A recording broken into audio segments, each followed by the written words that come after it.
Hello guys, welcome back to my YouTube channel. Today's session agenda is how to pass CSSP exam in first attempt. Study plan, which books are best for exam mindset, exam question, week before exam. Before we start this session, I introduce myself. My name is Gopal Bis. I am CSSP, CISM, ISO, AWS certified. I have 15-year experience in information security domain and my core domain in GRC, governance, risk, compliance and auditing, and VA management and threat modeling. How to pass CSSP exam 3-month study plan. A lot of people fail this exam because they took at the exam for a technical perspective view. I highly recommended the books Cybix, CBK 6th edition and Memory Place. Cybex 9th edition and CBK 6th edition and Memory Place. Memory Place is summary about 8 domains. Guys, here I am recommended exam question practice. The two source is free, exam topics, and second in VC guide. And another option is Boson. Boson is a paid, and third is a Pocket Trip, or fifth is a official app, IC2 official app. You can use this for question practice. CSSP mindset. There is a very specific mindset that unfortunately many people do not know walking to the exam. And in this section, I am going to help you get the right mindset for the CSSP exam. The most important things, your role is risk advisor on this exam. Do not fix the problem. Okay, we know we all are a technical guy and we resolve the problem as soon as possible. In CSSP mindset, your role is not fixing the things. Okay. Example, suppose one incident happening in your organization. As per the process, what is your first step?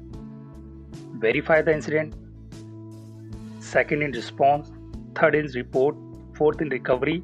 And fifth is root case mitigation and lesson learned. But here is question asking, what is your first step? The first step is, as per the CSA mindset, you have to check the incident policy. Incident policy क्या कह रही है, हमें उसको follow करना पड़ेगा. हमें अपने सीएससी माइंडसेट में ध्यान रखना है क्वेश्चन में, एग्जाम सेट में, कि पॉलिसी क्या कह रही है, कि हमारी जो इंसिडेंट पॉलिसी बनी हुई है हमें उसको फॉलो करना है. Okay, now who is the responsible for security? I know everyone is the responsible for security, but the senior manager is the legally liable for security. Okay, how much security is enough? How much मतलब कितनी security enough है? As per the cost benefit analysis, suppose आपकी organisation में कुछ $1000 की कोई equipment लगी हुई है, ठीक है, और आपने उसमें सेफ गार्ड लगाने में $2000 आपने इन्वेस्ट कर दिए. So as per the cost benefit analysis, you are choose the right things. You not invest more than your asset. Okay, this is the mindset you have to follow. Think of the end game. Questions. Why do we train people? Option A, to raise security awareness. Option B, to educate all users on security topics. Option C, is it to give user greater understanding? Option D, to influence their behavior change. Take 20 seconds.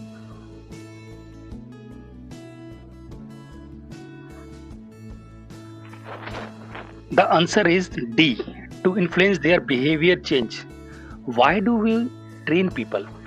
First of all, the option 3, all 3 options are sound great, but these are not the reason why we train people.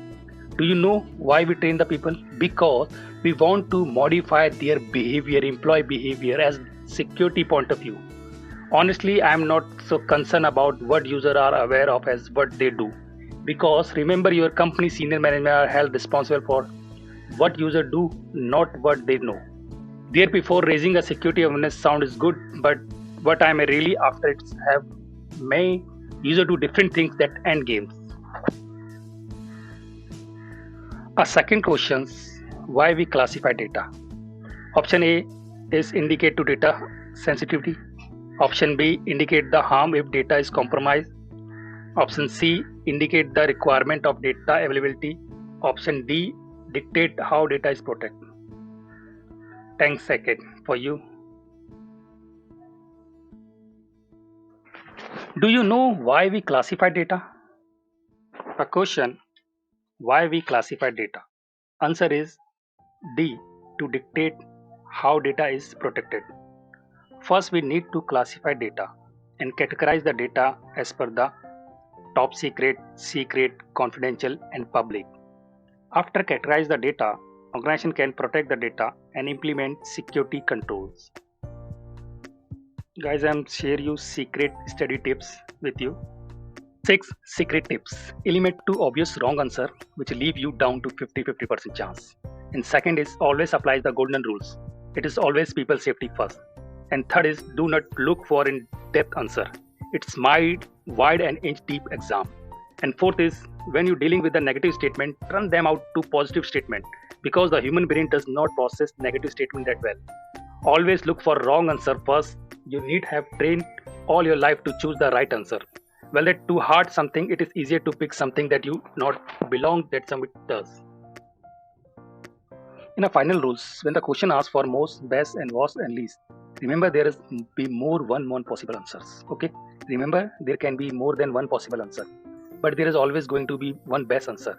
Think hard about this question. By practice more with test question, you will increase your chance to getting this type of question right. Thank you for watching my video. Please like and subscribe. Is there any doubt? Please feel free to comment me in comment box.